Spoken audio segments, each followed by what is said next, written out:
Le tribunal judiciaire de Libourne avait condamné en février dernier Valérie Murat et l'association, à 125 000 € de dommages et intérêts pour un dénigrement fautif des vins de Bordeaux.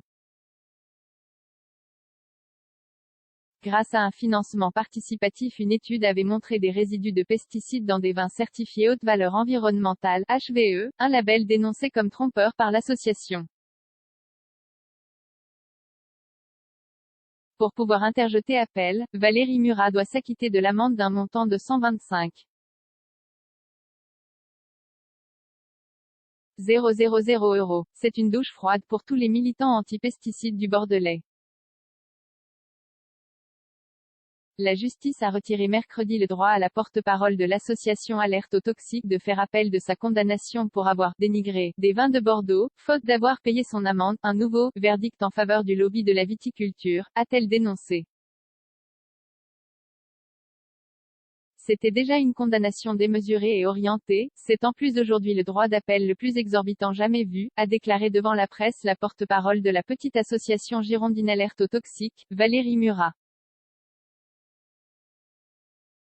La certification HVE en cause en septembre 2020, l'association, qui lutte contre les phytosanitaires en viticulture, avait dénoncé la présence de résidus de pesticides de synthèse dans 22 vins, dont 19 Bordeaux, certifiés haute valeur environnementale, HVE, sur la base d'une étude effectuée grâce à un financement participatif. Cette présence était toutefois faible et légale, selon le laboratoire lui-même qui avait pris ses distances avec la présentation par l'association de ses résultats. Le tribunal judiciaire de Libourne avait condamné en février dernier Valérie Murat et l'association, à 125 000 € de dommages et intérêts pour un dénigrement fautif, 100 000 € au bénéfice du Conseil interprofessionnel du vin de Bordeaux, CIVB, et 25 000 € pour d'autres plaignants. Le jugement était assorti d'une exécution provisoire. Des dénigrements qui se poursuivraient. Valérie Murat avait interjeté appel mais ce recours n'était pas suspensif et l'association devait intégralement payer. Or les plaignants, pour demander la radiation de ce recours, ont fait valoir que les versements de l'association étaient insuffisants tout en notant la persistance de propos dénigrants, sur les sites et réseaux sociaux de la militante. Ces griefs ont été entendus par la Cour d'appel qui a estimé que Valérie Murat, propriétaire de biens immobiliers, n'établit pas qu'elle serait dans l'impossibilité de régler sa condamnation, selon une décision consultée par l'AFP. Valérie Murat a 2 ans pour s'acquitter de la somme, et ça vous donne le droit que l'affaire soit examinée.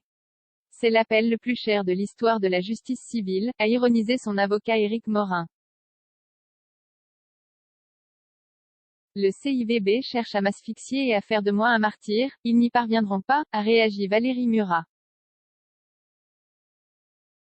Valérie Murat est la fille d'un vigneron décédé en 2012 d'un cancer reconnu comme maladie professionnelle après avoir été exposé à un produit utilisé dans les traitements viticoles et interdit en France depuis 2001. La certification HVE créée par le ministère de l'Agriculture n'interdit pas la présence de pesticides de synthèse.